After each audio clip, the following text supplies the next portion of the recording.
بهش نزدیک میشه و بغلش میکنه مادرشه. مهدی هنوز درست ریش و سیبیل در نیاورده بود که تو پروندهش 2 فقره قتل داشت و 7 فقره درگیری منجر به نقص عضو.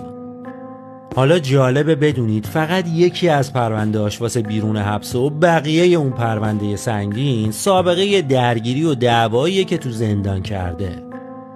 مهدی فقط 16 سالش بود که پاش به زندان باز شد و اون پرونده عجیب و غریب و تا 20 سالگی واسه خودش جور کرد. اون یه بچه لات بی‌حساب و بی‌کله بود و اگه کسی میخواست از خط قرمزاش رد بشه به هیچ کی رحم نمیکرد. کسایی که درست نمیشناختنش بهش میگفتن بچه خوشگل و ماچ کردنی، اما اونایی که میدونستن چه سوابقی تو پروندهش داره سعی میکردن ازش دوری کنن و دمپرش نمیرفتن. واسه همینم تو رجایی شهر معروف شده بود به زیبای وحشی. اما برای اینکه بفهمیم این جوونا که کم سن و سال چطور پاش به رجایی شهر باز شد و چه داستانایی رو از سر گذرون تا اسمش بره تو کتاب لاتی ایران، باید ماجرا رو از سال 87 شروع کنیم. جایی که مهدی سلحشور تو سن 16 سالگی الکی لقب قاتل چسبید ته اسمش و بردنش کانون اصلاح تربیت.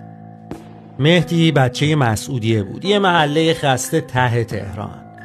تو جنوب شرق تهران خاوران رو که رد کنید میرسید به مسعودیه و دیگه بعد مسعودیه تقریبا بیابونه. این که به شوخی میگن فلان محله رو با پونس چسبوندن به نقشه تهران، مسعودیه دقیقاً از همون محله هاست که به زور چسبیده به